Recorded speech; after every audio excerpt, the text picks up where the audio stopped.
আসসালামু আলাইকুম। আশা করছি সবাই ভালো আছো, সুস্থ আছো। আজকে তোমরা দেখতে পাচ্ছ যে আমার মনটা আজকে উড়ু উড়ু, কারণ দিনটা ছিল 30 তারিখ। আর 30 তারিখ মানে হচ্ছে আমাদের মধ্যে একটু খুশি খুশি ভাব, কারণ সেই দিন আমাদের বেতন নিয়ে আসতে যাই। তো এই তো আমার সৈনিক সাহেব বেতন অলরেডি তুলে নিয়ে আসছে, তো এখন আমরা যাব শপিং করতে।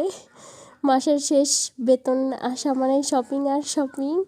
তো দুজন মিলে চলে যাচ্ছিলাম শপিং করতে। তো এখানে তোমাদের ভাইয়া তার জন্য টুপি দেখছিল, কারণ এত বেশি শীত পড়েছে যেটা বলার বাহিরে। আর এখানে আমিও তো হেডফোনগুলো দেখছিলাম।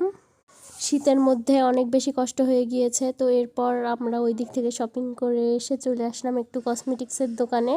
তো এখান থেকেও কেনাকাটা করে আমাদের ছোট বাবুর জন্য কিছু জিনিস কেনাকাটা করে এই তো ফিরছি। আবহাওয়া দেখে নিশ্চয়ই তোমরা বুঝতে পারছো কি অবস্থা। রাজশাহীতে মনে হয় অনেক বছর পর আমি এরকম শীত দেখলাম। রোদের কোনো দেখাই মিল ছিল না। তোমাদের ভাইয়া বলে আমি শীতের দিনেও ফ্যান ছাড়ি, তো সেই মানুষ আমার অবস্থা একেবারে খারাপ।